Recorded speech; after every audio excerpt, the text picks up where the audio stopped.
Hello, my beautiful nerds. This is Let's Talk About Myths, baby. And I'm Liv, your myth teller who still can't quite believe there are all these people in the world that want to hear me talking about this topic I'm just so freakishly devoted to. So, thank you. Love you. And on a similar note, as if you all haven't become fully aware of how much I love the Odyssey, oh man, you guys, we're back in the Odyssey. Things are about to get good. But before we get into it, I thought I'd mention something that I only vaguely commented on in the first episode of this series on the Odyssey. The name Ulysses is the Latin or Roman version of Odysseus. It's perhaps a bit more of a famous name than Odysseus, as is the way with those Romans. And so many of you may know this name, whether from a story about his wanderings or from James Joyce's novel, which is a retelling of the Odyssey and entitled Ulysses. So yeah, that's really it. They're the same guy, but I call him Odysseus because 1, it's more accurate, I'm a purist, and 2, I knew someone named Ulysses in high school and it just feels weirder. And 3, Odysseus is just a way, way better sounding name. So, where we last left my main man Odysseus, he's arrived on the land of the Phaeacians, where they've taken him in, though they still have not been told who he is. For all they know, he's a fisherman who is shipwrecked and has been trying to get home all this time. The king of the Phaeacians, Alcinous, has had some hints.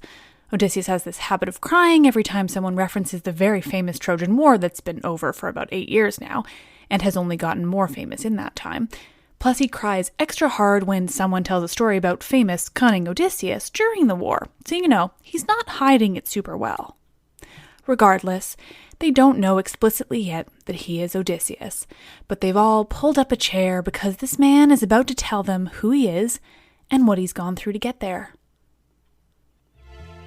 This is episode 49, Pobody's Nerfect, Odysseus and Polyphemus, the Odyssey Part 3. Sing muses of all the batshit monsters Odysseus has encountered and is about to regale us with.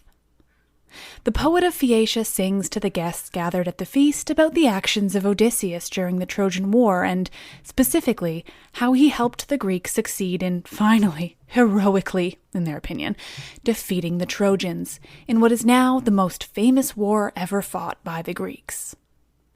Meanwhile, Odysseus, who they do not know is Odysseus, is supremely emotional, and who wouldn't be? The man has seen some shit. He went to a war he had no desire to go to. You'll remember all Odysseus wanted was to stay home with his wife he actually loves and his new baby. But when Agamemnon comes a-callin', the Greeks had to answer. And what they, and Odysseus specifically, ended up with is a 10-year war that meant nothing and went nowhere, and then after he spends years and years and years just trying to get home, knowing all his shipmates have died. But probably every other Greek has returned home by now and just gets to live their life. Odysseus has had a tough fucking go of it, and here he is now finally within reach of a means of getting home, and everyone just wants to talk about that damn war again. And add to that, they just want to praise him when all he knows is he hasn't gotten home yet. Guys, Odysseus has flaws, don't get me wrong, but he is truly one of my favorite characters, and I would say one of the most complex in Greek mythology. He's basically the only one with an entire epic poem devoted to him, so that's probably why, but I stand by that analysis. Odysseus, poor Odysseus, is really feeling some things, and King Alcinous notices and asks the poet to stop his singing about the war. It's time they finally press this stranger in their halls on who he is and how he got there. Tell us about your wanderings. Where did you go? Alcinous asks. Who did you meet along the way? And why are you so affected by these stories of Troy? Why have you been crying? Did you lose a loved one at Troy?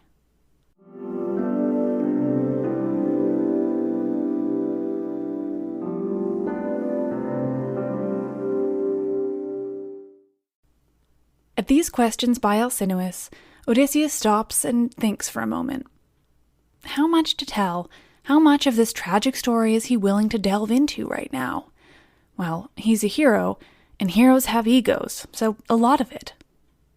Before he speaks this time, the epithets used to describe him in Emily Wilson's translation are wily and Lord of Lies, which are intriguing. So how much of what Odysseus is about to tell us are we meant to believe? "I am Odysseus," Odysseus finally tells the people gathered in Phaeacia. "I am Odysseus, the son of Laertes, who makes his home in Ithaca. As I've already told you," he continues, "the nymph Calypso kept me in her cave on her island for many years. She wanted to marry me. The same is true for Circe, though, he tells the listeners, neither could convince me. All I wanted, all anyone wants in such a situation, was my own home." Now I just want to pause at the mention of her, Circe, to tell you that technically, Circe should be pronounced Kirke, since C's were always hard. But I won't do that because I pronounce lots of C's soft because I'm English. Plus, we all know her as Circe, and I won't confuse you in that way. Not after so many of you have read and loved Madeline Miller's book. But more on that later. Back to it. Let me start at the beginning. Our newly revealed Odysseus tells the people at the feast, "Let me tell you all the bullshit Zeus put me through," he says, though I'm paraphrasing, just a hint. "First, Zeus pushed us off course and we landed on the island of the Cicones. There, Odysseus tells them, they sacked the town, killed the men, and took the women." Translation, raped the women. Odysseus is not always my main man, friends. But then the rest of the Cicones came in to help, and he tells them, "Our men were also killed before we finally got to our ships and managed to get away." He then notes that their men were slaughtered by the Cicones, but, Odysseus and his men really started it? Unreliable narrator right here. Next, more bad winds and storms, and eventually, Odysseus and his men land on the island of the Lotus Eaters. Now, it's a bit too much for me to continue telling Odysseus' story as though he is telling it to Alcinous and the ones gathered, so from here, you'll need to just remember that. Remember that this is Odysseus' version of his story. We're not actually following him as he's experiencing it. We're being told about it after the fact. This is a particularly interesting aspect of the Odyssey, especially compared to the Iliad. This is Odysseus telling a story. And with that preface, Odysseus and his men land on the island of the Lotus Eaters. This time, they don't land with the intention of killing everyone, so that's kind of nice. Odysseus and his men land on the beach and they keep to themselves for a while. They get some water, they make some food, they have a nice picnic, but eventually they do need to know who lives on the island and whether they might cause them trouble. They can't be alone on the island, surely, so they really do need to figure out who or what they might be dealing with. So scouts are sent out in search of the island's inhabitants. These scouts find the so-called Lotus Eaters. These people, they are indeed humans as far as we're told, are called Lotus Eaters for one very obvious reason. They eat lotus. And in their hospitality, upon meeting the scouts sent out by Odysseus, the Lotus Eaters offer the scouts some lotus, who happily take and eat some. Almost like magic, as soon as they've eaten the lotus, the men no longer have any desire to return home. Just doesn't seem so important anymore. The scouts who have eaten the lotus lose all their will to leave the island. They no longer want to continue the journey, they just don't want to get home. They didn't miss their families or their lives at all, and they forget any reason they had to leave.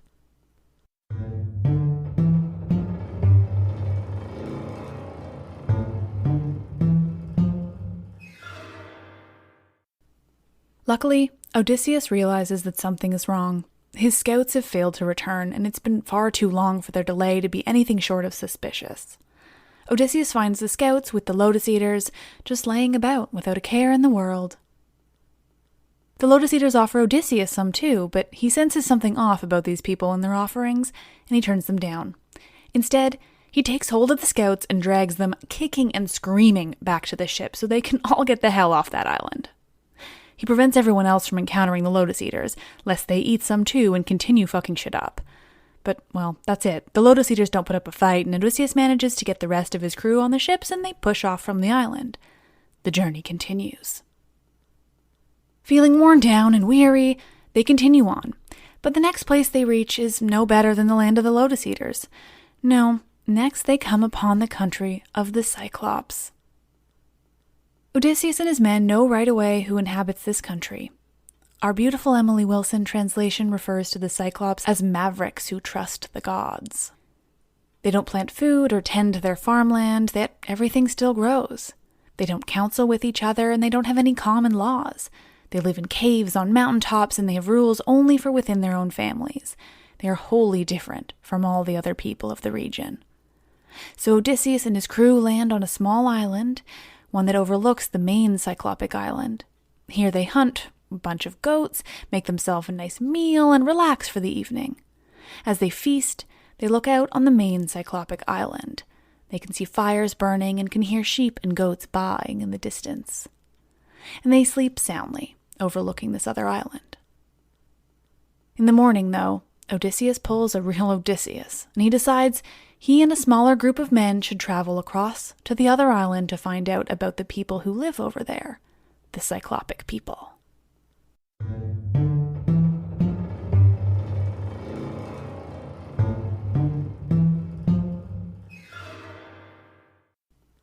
When Odysseus and his small crew of men land on the island, they quickly find a cave.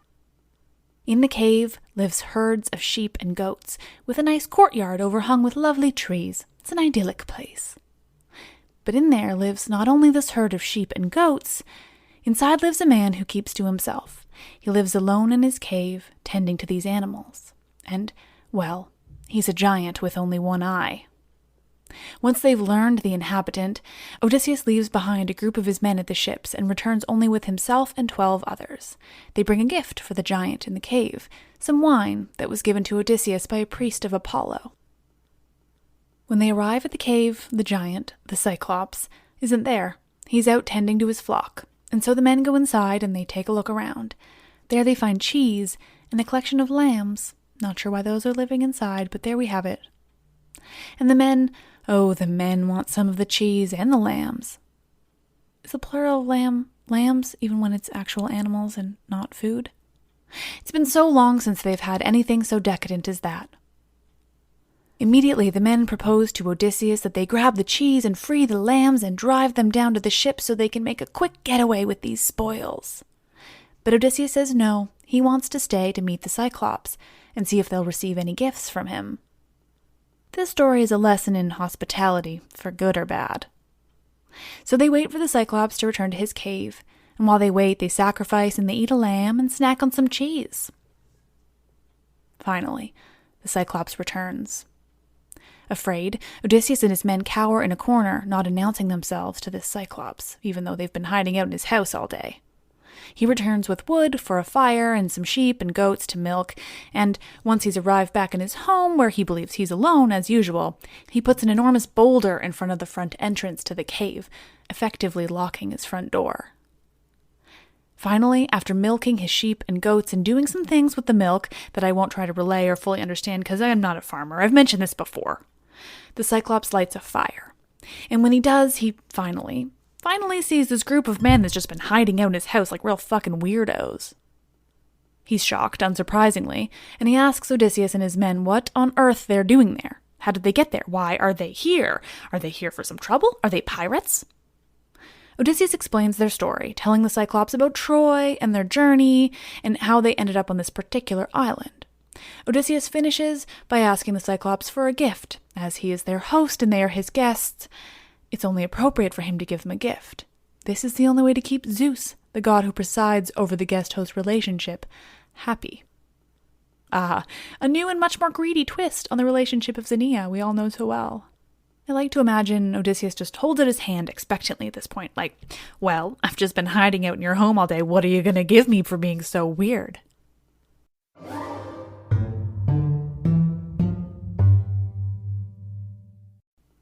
So, Odysseus has asked for a gift from the Cyclops, and, well, the Cyclops just laughs.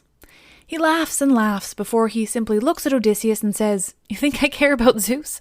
I couldn't care less about keeping the gods happy. We Cyclops are more powerful than the gods. We don't worship them.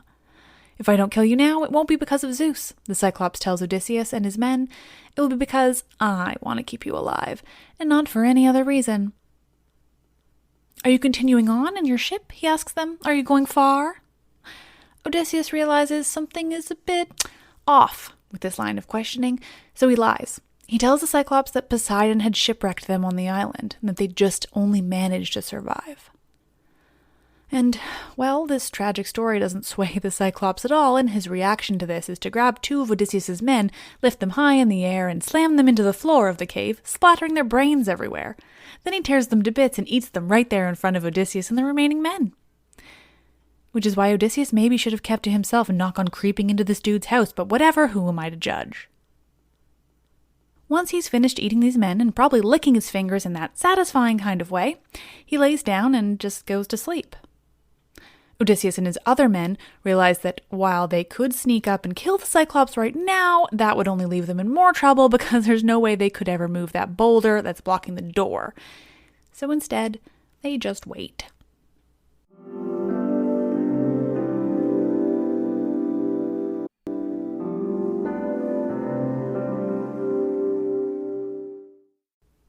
In the morning, the Cyclops wakes, does some chores, and then grabs another two dudes and eats them in the same disgusting and bloody way he had the other two the previous night. Then he puts his sheep out to pasture, and he goes about his day, always remembering to put the boulder back in place so his snacks can't escape. At this, Odysseus sets to scheming. He and the remaining men set to fashioning something that they can use to stab the Cyclops in his single eye. Using an olive wood club that the Cyclops has placed neatly in his cave, they make themselves a sharp, eye-poking device, and they assign the men who will use it to blind the Cyclops. When the Cyclops returns that evening and begins going about the same business he had the night before, milking the sheep, eating two more men, and so on, Odysseus puts his plan into action. He offers the Cyclops some wine, saying he'd brought it for him and that their ship has even more of this wine. Evidently, this doesn't register to the Cyclops that Odysseus has been lying about their shipwreck. Not really that it matters at this point. The Cyclops drinks the wine, and boy, is he thrilled. Fucking amazing wine, Odysseus. He wants more, and suddenly he doesn't want to eat Odysseus quite so badly. Instead, he asks him his name, so he can finally give him a guest present. Odysseus obliges, giving the Cyclops more and more wine, getting him more and more drunk. Finally, at the point of comfortably tipsy, Odysseus tells the Cyclops that he'll reveal his name, but only if the Cyclops gives him the gift he's just promised. His name, Odysseus tells the Cyclops, is No Man, or Nobody, which is the translation I've heard more often, and then one I'm going to use here. Odysseus tells the Cyclops that his name is Nobody.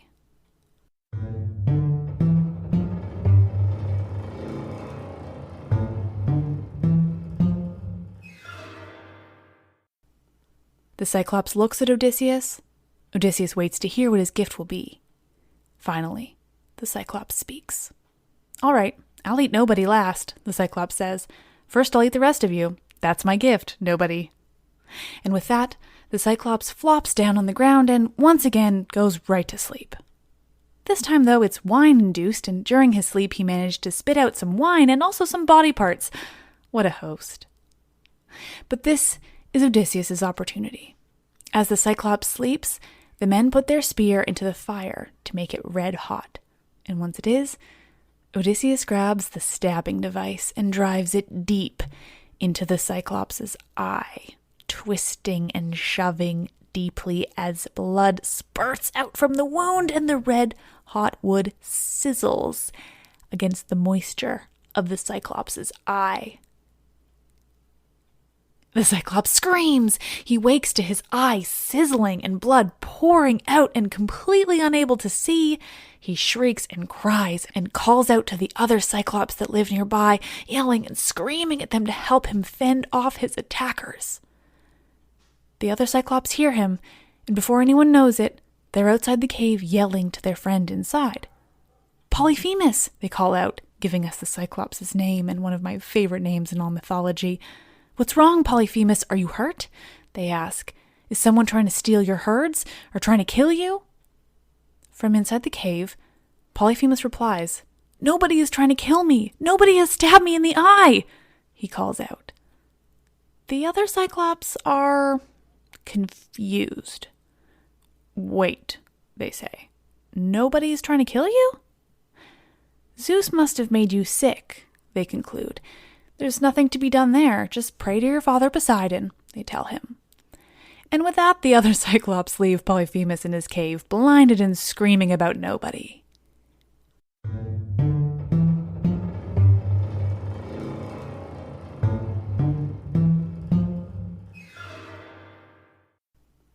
Pulling himself together, well, as much as you can when you're bleeding from your one and only eye, Polyphemus removes the boulder blocking the entrance to the cave so his animals can leave and go outside to graze. He sits by the entrance so he can block any person who tries to leave with his animals. So once again, Odysseus gets to scheming. He eventually comes up with a plan to get him and his remaining men out of the cave without Polyphemus realizing. There are some bigger, sturdier rams in the cave, and Odysseus gets rope. He ties 3 rams together, with one man tied underneath the middle animal. He does this with all his remaining men before finding himself the biggest, sturdiest ram, under which he climbs and hangs on to its furry belly. Then they wait, and wait, and wait, until it's finally dawn and the animals are aching to go outside and Polyphemus is tired and sore and worn out. And then finally, the animals leave the cave with the blessing of Polyphemus, who checks them, but misses the men under the middle of the 3 rams. And then it's Odysseus' turn. When this ram makes his way towards the cave entrance, Polyphemus stops him, talks to his beloved animal. He asks him why he's the last to leave when usually he's one of the first. He complains about what nobody did to him and that he wishes the ram could speak so he could tell Polyphemus where nobody and the other men are hiding. But alas, this ram can't speak, so Polyphemus pats him on the back and the ram makes his way outside into the pasture. When all the men and all the sheep are outside and far enough from Polyphemus, Odysseus lets go of the ram and goes about freeing the other men. Then they steal the guy's sheep, which is pretty mean after they just blinded him, but whatever, I guess he ate a bunch of them too, so maybe they're even. They steal his sheep, and they make their way to the ship. When they've sailed far enough away that Polyphemus can't get to them, Odysseus calls out, taunting him. He yells to Polyphemus that the men he'd trapped were led by no dummy, that they'd outsmarted him, and that Polyphemus had it coming for eating his guests, which I mean is fair. Polyphemus hears Odysseus' taunts, and he gets even angrier than when he'd been blinded by a red-hot poker. Polyphemus grabs a boulder and throws at Odysseus' ship. The boulder nearly hits them, grazing the prow of the ship and landing in the sea, causing the water to pull the ship back toward the land they'd just spent so much time escaping from. Odysseus yells to the men to row faster, and he grabs something and he pushes them off from the incoming land. They get away. They row strong enough and fast enough, and finally, they're offshore again. And then Odysseus taunts Polyphemus again. God damn it, Odysseus. Which is something I'm saying, but also his crew said it to him. I mean, what the fuck are you thinking, man? The crew yells at Odysseus to stop being such an idiot, but he's wily, cunning Odysseus, so he keeps taunting Polyphemus. This time, he's pretty blunt. Odysseus calls out to Polyphemus that if anyone asks him how he got a fucked up eye, tell him that Odysseus, son of Laertes, resident of Ithaca, did it. Literally everything anyone could possibly want to determine who this person is, and he yells it to a giant whose buddies had just disclosed that he was the son of the god Poseidon. Anyway, Pobody's Nerfect and Odysseus can be a real dumbass. At this, Polyphemus cries out that the prophecy has come true. Apparently he's known all along that a guy was going to come by and his name was going to be Odysseus and he was going to make him lose his sight. Goddamn Greek prophecies. He calls out to his father, Poseidon, asking him to ensure that Odysseus will never get home to Ithaca. That he'll never see his family again, or if he has to, Polyphemus asks that he have a really fucking tough time getting there, and when he does, let it be a fucking shit show when he arrives.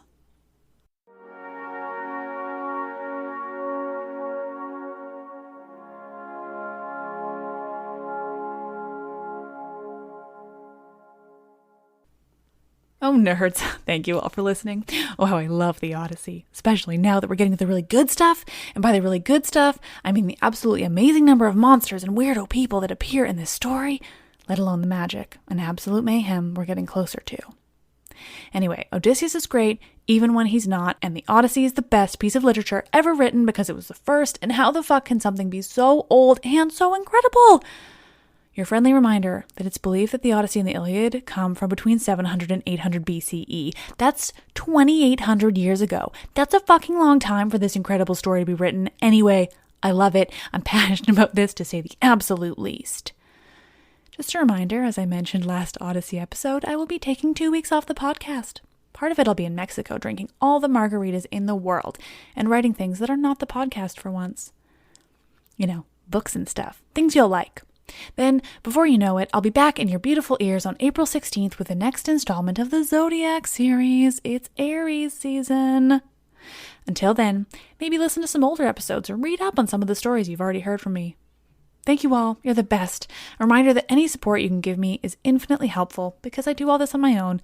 Research, write, record, edit. It's all me except my logo, because thank God I have friends who are good at graphic design. And honestly, this podcast requires a lot of books, and books are expensive. And I want to buy all of them so I can tell you guys incredible stories, but dear God, I can't afford all of them. So, any help is great.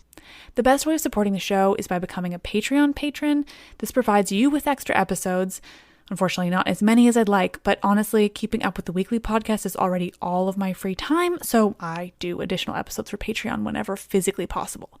But regardless of that, you're helping me by becoming a patron anyway. Or, if you're not able to provide monthly support, but you still want to chip in, which is totally great, you can donate via my website and through PayPal. That's mythsbaby.com, and click on Wanna Help, and there you'll find links to both my Patreon and the ability to donate via PayPal. You're all a dream. I love you. I'm Liv, and I love this shit.